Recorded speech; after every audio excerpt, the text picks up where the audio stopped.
So let's catch up on the NDIS situation, guys, which seems to become more scandalous every day. All I have done here is typed in news. I've put NDIS in. Okay, so I'm not sure what that one's got to do with it, but more specialist schools to assess NDIS investigators. More students at state government specialist schools, including those in Melton and Moorabool, will soon have access to more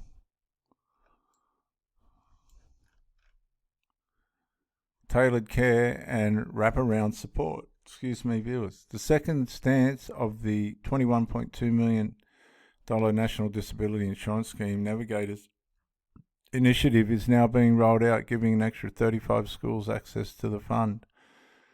So they're going to extend there. Why Australians are investing billions into NDIS services and providers. Let's have a look. Oh, we might not be able to get into that story. Sorry, viewers, we can't get into that story. NDIS officials showered with gifts. What the hell? Software company Salesforce gave dozens of gifts to NDIS officials and secured a lucrative contract with the body a parliamentary inquiry has heard. So more corruption.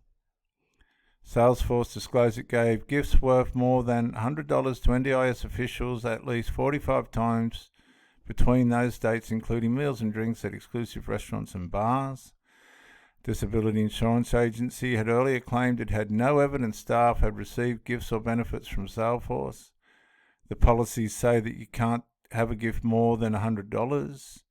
The software company held 3 meetings with the former NDIS and Government Services Minister Stuart Robert at his request before the coalition government awarded Salesforce a lucrative software contract now worth more than $100 million. Salesforce had been a client of Synergy 360 and consulting company at the centre of a lobbying scandal involving Robert, that's Stuart Robert, and it comes amid revelations NDIS Minister Bill Shorten has asked states to hand over lists of criminals getting NDIS money after serving prison sentences. Shorten is reviving coalition-era reforms to the NDIS to cut costs, which will allow debts to be raised against people with disabilities and give extraordinary new powers to cancel their support entirely. More NDIS news. Criminals on NDIS will be assessed by a panel. An ex-cop, judge and brain injury expert will review violent criminals assessing NDIS after prison. Let's have a quick... I can't get into that one, sorry viewers. Broken promises, NDIS funding cut for mum who needs 12 hours help a day. There's mum there. And we need to subscribe to have that story as well. But she's had her funds cut. That's not fair, is it? We'll just come back. I'm trying to get through this quickly so it's not boring. Government not on track to get every younger person out of aged care. Shorten asked states to hand over lists of criminals getting NDIS money. Okay. Australia's National Disability Scheme. Oh, no. Is scrambling. I saw that bit. Is scrambling to get the names of sex predators and violent offenders and other serious types so that they can work out whether they're eligible for NDIS or not. The scheme is a mess. Disastrous NDIS costing Australia bomb. They say the NDIS, viewers, will cost more than all the revenue that the country can make in 12 months. It'll overrun the revenue that's coming in. Administrator appointed for U&I inclusion. Service provider allegedly owes nearly $2 million. Can we get into this one? No. They want us to subscribe. We're not going to do that. The government is not on track to get every youngster out of aged care. NDIS is going to cripple the economy. We saw this story the other day, yesterday actually. Click to unmute.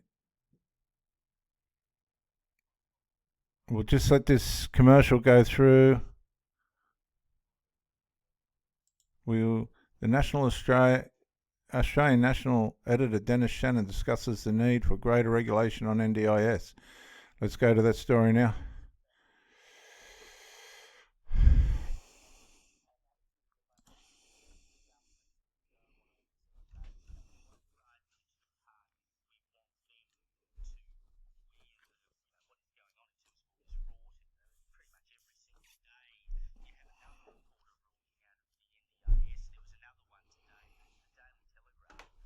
At the Hancock Prospecting Companies, we're working in the bush to keep Australians warm, clothed and well fed.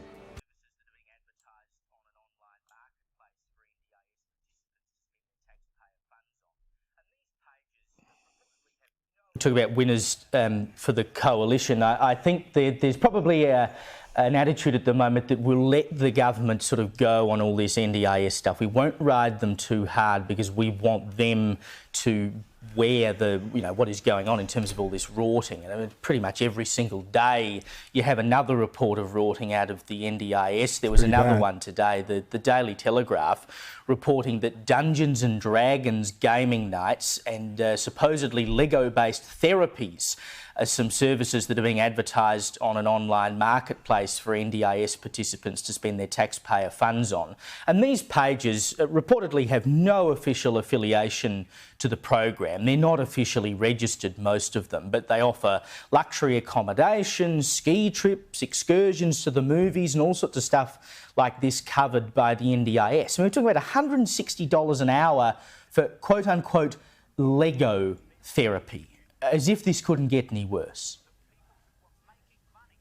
Well, Caleb, I'm glad you asked me about this because it makes me very angry.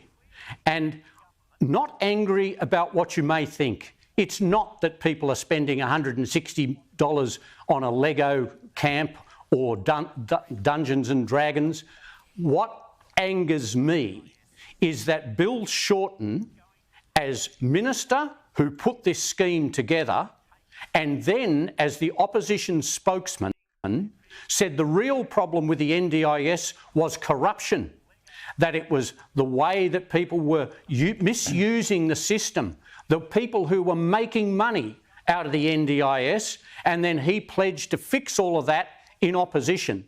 Well, clearly in government, he's not doing that, but the more important point, and this is what makes me angry, is that he has not addressed the heart of the issue of the problem with the NDIS. The NDIS is going to cripple the economy. It is going to overtake the budget. It is already more spending than Medicare. And the reason is not because of Lego camps or Dungeons and Dragons and Dungeons and Dungeons and Dragons. It's because the government will not address the core funding problem of the NDIS, and that is it is supplying assistance to people it was never meant to address. They are pouring billions into giving people support that were never intended to have the support. Of course, it is too hard a decision to say, oh, you're getting this support, but we're going to take it off you to make the real changes to the NDIS.